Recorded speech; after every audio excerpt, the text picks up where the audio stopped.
Hey, I'm doing fantastic and excited to talk to our next guest.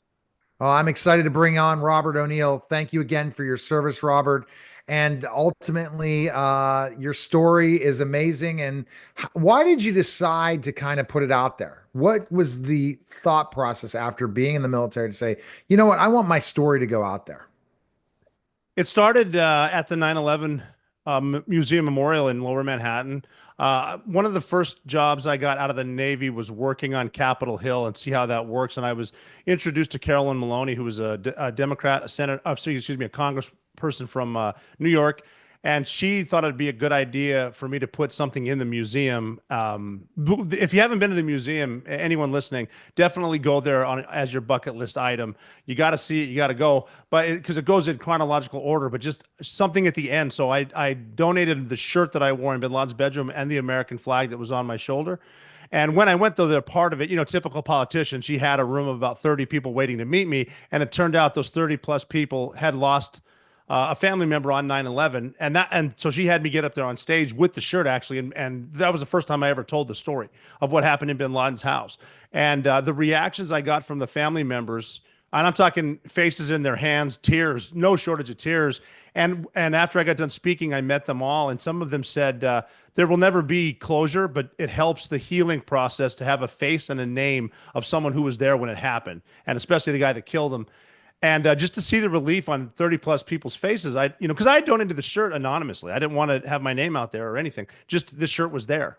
And then the coalition, the Americans did it. But if I can help them with my face and name, I can help 100,000, 200,000 more families. So I decided then I should tell the story. And I had been keeping a journal and notes and stuff because my father told me when I was 19 in 1996, keep a journal in case someone wants to read your book. And I said, Dad, who would ever want to read my book?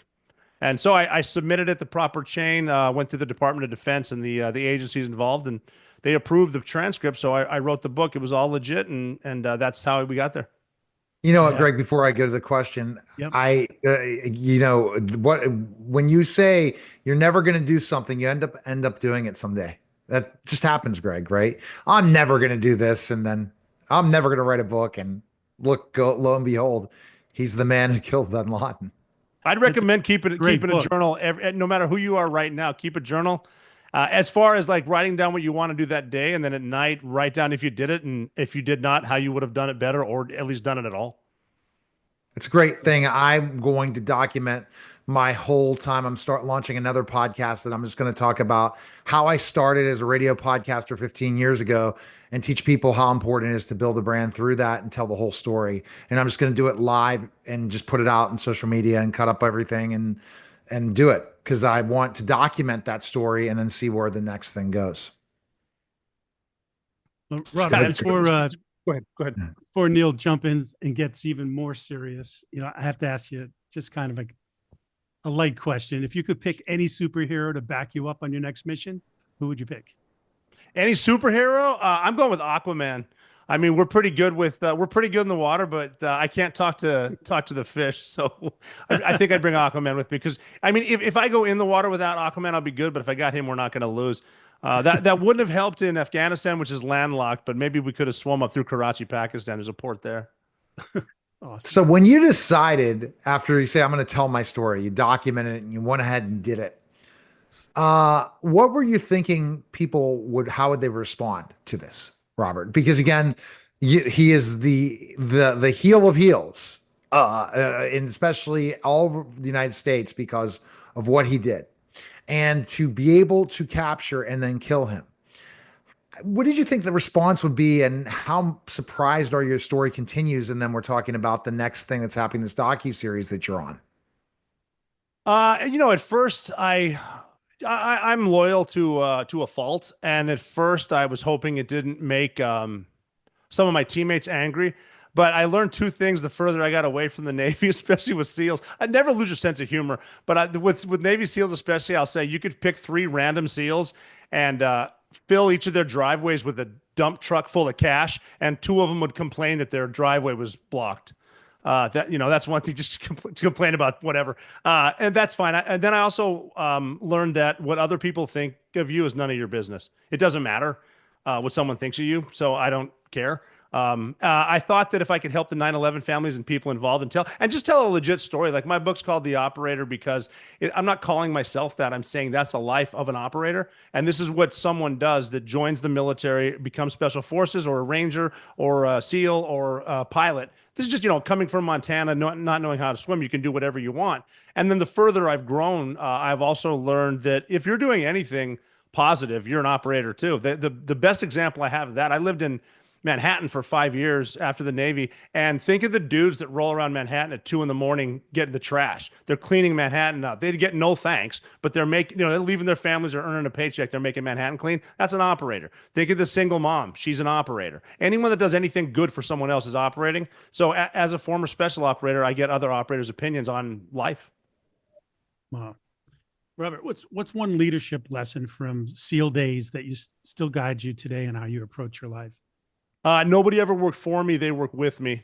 And I think Henry Ford said, if we move forward together, success takes care of itself. And one of the best examples I have of that was one of the best officers, because I was enlisted, a senior enlisted guy, and then officers are obviously in charge of enlisted, sort of, however they want to say it. They outrank. But I was in Iraq in 2007, which was really hot. I mean, both hot as far as, 125 degrees Fahrenheit, but also hot as far as gunfights. And what we would do is hit targets. We'd number the buildings, hit a target, but we'd find stuff on the target, which led to follow-on targets. And that's what we'd hit a house, find stuff, hit another house. We were 5 or 6 houses deep. We want to get out before the sun comes up. And I remember pulling stuff out. My boss, the officer, Rich is his first name. I showed him, I picked up I kept maps like a quarterback on my arm, and I was showing him, I was like, hey, we're in building 120 right now. We're going to head over to building 5 something, whatever. And I looked at him and I calmed down. I said, you know what, sir? Sorry about that. You're in charge. And he said, oh, make no mistake. I'm not in charge. I'm responsible. You're in charge. Don't F me on this. Gotcha. That's the thing that's interesting. And you have to, as a leader, be willing to work with others and not just be just bossing people around. I think that's what you've figured out, Robert, right? That if you are the people that are just like treat people like an employee lower than, they're never going to get the most out of their workers or the people that are around them. Well, yeah, I mean, it's if you keep it simple, you can do a lot better things than making it complicated. Don't talk yourself into an ass whipping. Keep it simple, tell the truth, never lose your sense of humor, and nobody wants to work for a dick. Not hard. Robert, if you could go back to your younger self, what's a piece of advice you'd give yourself before becoming a SEAL? Ask her out. That's it. What's no, the and rest that's of the morphed. story? That's seriously, and that's morphed into, because like seriously, when you're that young and you say like, well, why is that beautiful girl with that ugly dude? It's like, well, because he asked, and that's morphed into I call it now, take the shot. Whatever it is in life that you're scared, take the shot, dude. Like even telling young kids, ask her out. What if she says no? I'm like, well, then you're back here talking to my dumbass. What does it matter? What if she says yes? Then I gave you good advice. So take the shot. And that's so important. I kind of agree with you with that whole take the shot thing, because life is a numbers game in everything we do. Yeah. And if we're willing to say, hey, in any sort of way, right, and put ourselves out there, guess what? We're going to have success. If we don't believe in ourselves, I was talking to a client today, and I was talking to them about imposter syndrome.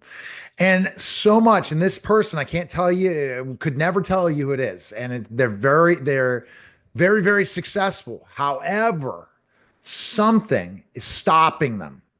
And that, I don't get that, because I'm like, dude, I am going to go after this. I don't care what anyone says. I'm going for it. And Robert, that's it, right? I think so. I mean, I joined the Navy on accident. It happened in one day. I tried to join the Marine Corps, and the Marine recruiter was not in the office. The Navy guy was. And so I went into the Navy guy's office because I had because I was waiting for the Marine. I wanted to be a sniper. And 2 Marines I knew they became Marines after high school. They told me that the Marine Corps is actually part of the Department of the Navy. It's just the men's department. So I went into the Navy guy to ask him, hey, if anyone's going to know where the Marine is, you will. And he said, why do you want the Marines? I said, I want to be a sniper. He said, look no further. We have snipers in the Navy. You just need to be a SEAL first. No big deal. Kind of brushed over that. But I mean, that almost shows you the butterfly effect of the littlest decision you made 30 years ago or right now in 20 years, the effect it's going to have on your life, good decision or bad decision. The way that I've got daughters and I tell them, here's the butterfly effect. If that Marine recruiter on a random Wednesday wasn't at Arby's at 11:30 a.m., you wouldn't be alive because I would have joined the Marine Corps and I would have been in North Carolina, not Virginia. Wow. Wow. How do you personally define courage? And has that changed for you in definition since the bin Laden mission? Courage is one more second. Courage is it's okay to be afraid, but do it anyway. And the realization that fear is natural and it actually makes you think more clearly. And once you recognize the fine line between courage and panic, you're going to be good because panic is contagious and it'll get us all killed. Contagious panic is the reason we ran out of toilet paper in 2020. That's it. Because toilet paper is not a survival mechanism. It's just nice to have. But somebody bought a truck full where someone else saw him buy a truck full. He went to another store, bought all of it, and we're out of toilet paper. And that's panic being contagious. But something else that's contagious, as a leader especially, is calm. Because no one knows what you're feeling inside. And if you can portray calm, your people will calm down, which will in turn calm you down. Right. When you show your true cards of what you're thinking about, especially I go out and perform, I can't go out and say, hey, I'm going to show what's under my sleeve right now as I'm performing, interviewing, and provide and stay completely focused on this moment right now. Not what's going to happen to me at 3 o'clock or 4 o'clock, not what's going to happen to me now, because if they could see that, then people are going to say this person is not somebody that we can trust, not someone we're confident with, right? And another key to that too is a lot of people have a tendency to talk when they're nervous, and you'll see that. I've seen it. I get interviewed quite a few times. I've seen it with big time media where they won't even ask you a question; they'll just leave an awkward silence because they know that as a person getting interviewed, you might freak out and think there's bad air, so you just start blabbing, and they know it as a professional. I've seen it before. I've had people say something, blah blah blah, and that's dangerous, and leave it at that. And I'll say that's not a question. If you want this interview to suck, don't ask a question. That's fine. It's like just act like you know what you're doing. Robert, looking back, what's one unexpected or funny moment that you remember from Buds that still makes you laugh or get a smile today? There's a part of Buds, basic underwater demolition SEAL training, which is the initial school every Navy SEAL needs to go through. There's part of it called Hell Week that starts on a Sunday and you don't sleep until Friday. And you're running with your boat crew of 7 dudes with the boat on your head the whole time. Like you get bald spots from carrying a boat on your head. You're wet, you're cold, you're miserable the whole time. Like wet and like to the point like Wednesday, you're so saturated with salt water that every part of your body that's touching cloth starts to bleed. Like it's really bad. But the thing with me, I was saying on Wednesday, if I can see the sunrise, I guess I'll be so delirious. I won't know any better. And we agreed we called it a boat crew. If you're having a bad moment, tell someone in your boat crew, and they might be having a good moment. They can talk you up. But on account of that, if you're having a good moment, tell everyone. So if someone's having a bad moment, it feeds itself. So we were doing this evolution where we're rowing the boats entirely around Coronado, the island, where you have to run part of it over the strand. But we're going by North Island, which is an air base. And we're rowing. It's at night. And I said, hey, guys, is that an aircraft carrier in front of us? And they all kind of laughed. They said, no, there's no aircraft carrier. And I said, well, if there's no aircraft carrier, I'm assuming that's not a fire-breathing dragon on the flight deck staring at us. And they said, no. I'm like, all right, I'm just here to let you know I'm having a really good moment if anyone needs some help because I'm seeing it. Just hallucinating from being so tired. Wow.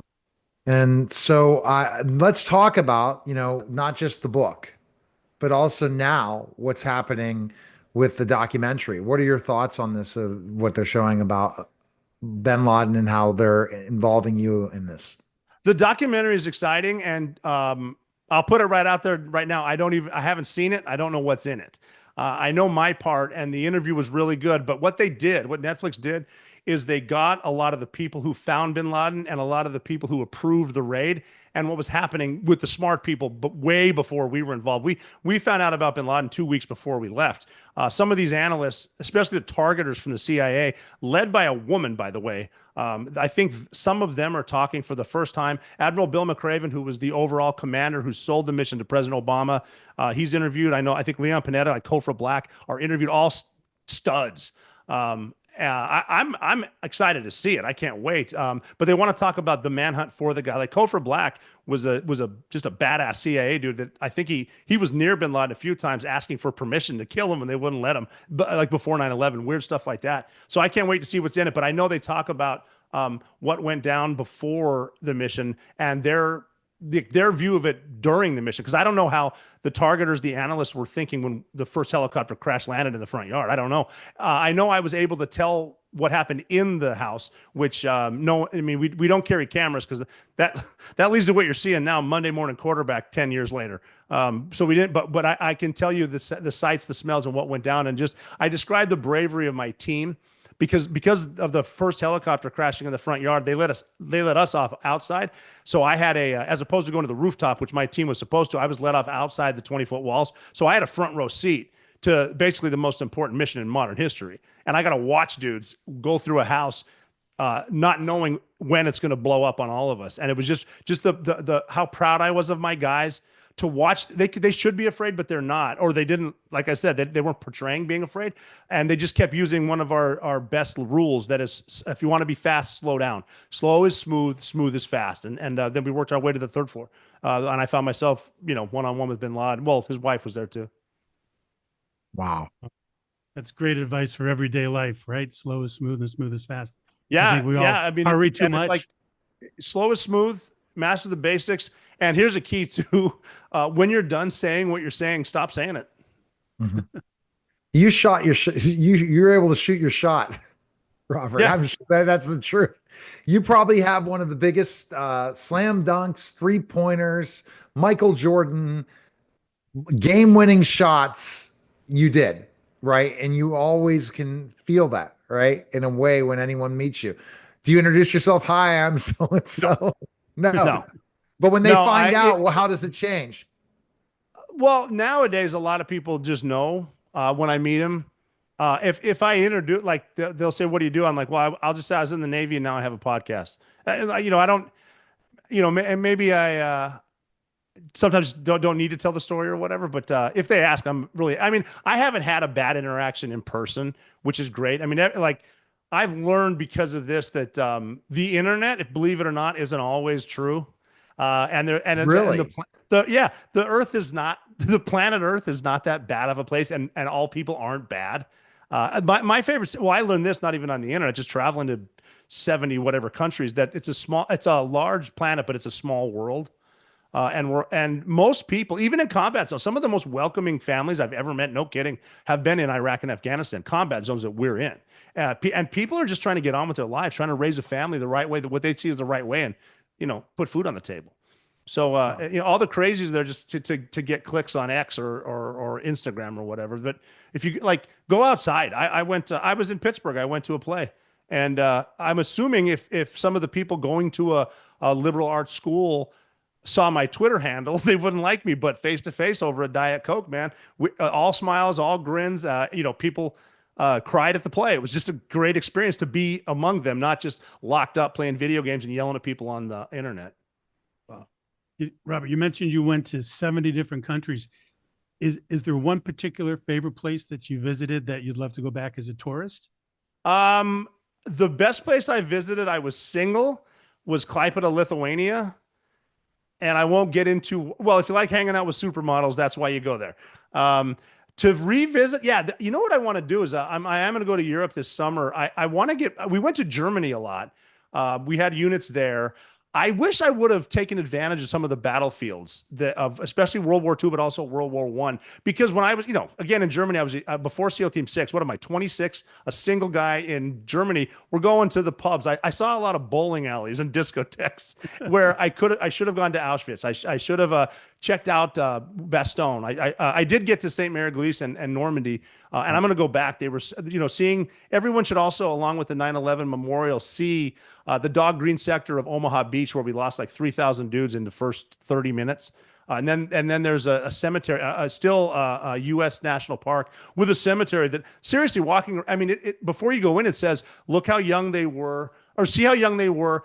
See how many there were, shut your mouth and show respect. And you'll walk by, a Medal of Honor, a Roosevelt Medal of Honor recipient right next to one that says, here lies a brother in arms known but to God. And you look at his age and he was 18 years old. Like, it's just, Yeah. I want to do more of that because obviously there's so much history that I should be seeing. Who knows? Maybe, and in Europe nowadays with the internet, we can find everything from buried treasure to aliens. 100%. Now, here's an interesting one. When I think about Bremen, Germany, I have a story in Bremen. I was a professional wrestler. That's the other thing. I don't go walk up to everyone, Robert, say, hey, hi, I'm nationally syndicated radio podcaster, best, and also former professional wrestler. I don't. I'm just Neil, and they just look up at me at 6'10" and say, oh, you're tall. Did you play basketball? Yeah, I played basketball, but the point is that Bremen that's an experience, but I don't even at that age I wasn't thinking about the battlefields. Right. Yeah. There was a different environment when I was on tour in Germany. Yeah. Yeah. Sure. I get what you're saying, and I can relate. I'm not 6'10", but I can feel you. All right. So, Greg, any other questions before you ask your final question? No, I'm good. If you're good, Neil. I'm good. So go, Greg, with your final question. Great. Robert, thanks. It's been a real pleasure to see you again, and but my pleasure. Great things, and looking forward to watching the show. Tell me, what do you feel is the most important thing in life you've ever learned? When you have kids, don't blink, because it goes by fast. And have kids, have more kids than you think you can afford. Because I've got 3 daughters that were born when I was in the Navy, and that was at a time where I was away from home about 330 days every single year. So I missed it. I mean, obviously I'm in touch, and we FaceTime wasn't as good. Neither was Skype at the time, but one just called while we were on the phone. I talked to other one. I was speaking French with another one. But now I've got a young daughter who's 13 months old, and I get to see her every day, and just watching, just the little things and watching a child turn into a toddler, turn into a girl, turn into just be a human. You're only going to get that day, that one day, and you can never come back. I mean, if I can go back to my 18-year-old's 2-month-old when she was crying at 3 a.m, I would. So just take advantage of that. Know that you'd never get this again. You can't pay for it. Awesome. I love it. And best place people can connect with you. You want people to check out the best place, Amazon, for your book, right? Robert, no, do you have a website? RobertJO'Neill.com is the best place, because I mean, Amazon, you can get it, but at my website, and it's under construction right now, but you can still get the books. Because we're getting new apparel stuff, I'm moving things, but I will personalize and sign your book for you. And that's not a pen machine or a platelet. And I take inscription. So if you could come up with something clever, I'll sign it for. And it's like the best one to this day that I've signed. A dude bought one for his buddy for his birthday, I'm guessing, because he had me sign, Jeff, you kill it selling mattresses like I killed Bin Laden, love Rob. Which is just funny to me. But have you ever done the whole thing, the videos where they pay you for videos to say something? I can. Everything's on my site, and on my like Instagram at McHooyah, which is another story, MCHOOYAH. I have a link tree there to like Cameo. I'm on Cameo and all that stuff too. Because that's again, I'm doing stuff for entertainment, because I'm not a big believer. And I'll look at me, I'm a stud, and I can't do this. People are people, and you can do whatever you want. Doesn't matter what you look like or where you're from. And this helps me interact with people, and it's just fun. Cameo's a blast. Like I've done bachelor party themes. It's hilarious. So when are you ready to be in films? Or you have been in any films yet? I haven't been in any yet. No, I still own the rights. I signed a movie deal right before COVID, and then the contract expired because they weren't making movies. Yep. But it might be, I don't know. I've got some stuff going on. I'm in the cannabis industry. I've got my podcast, and but yeah, I mean, who knows? Maybe I own the rights, and it's fun. No, I was saying acting, where you do a cameo. No, I haven't. No, I haven't yet. No. At one point, who knows? We might be going in the direction that you're going to be honored even more now, right? Where everything's going, because Well, you're an I like to. American. It would probably be a fun experience, and I like to think I'm fun to work with. So who knows? All right, we appreciate it, Robert. Thanks again. Thank you guys. I All right, appreciate it. Anytime. that was a special simulcast. Neil Hill.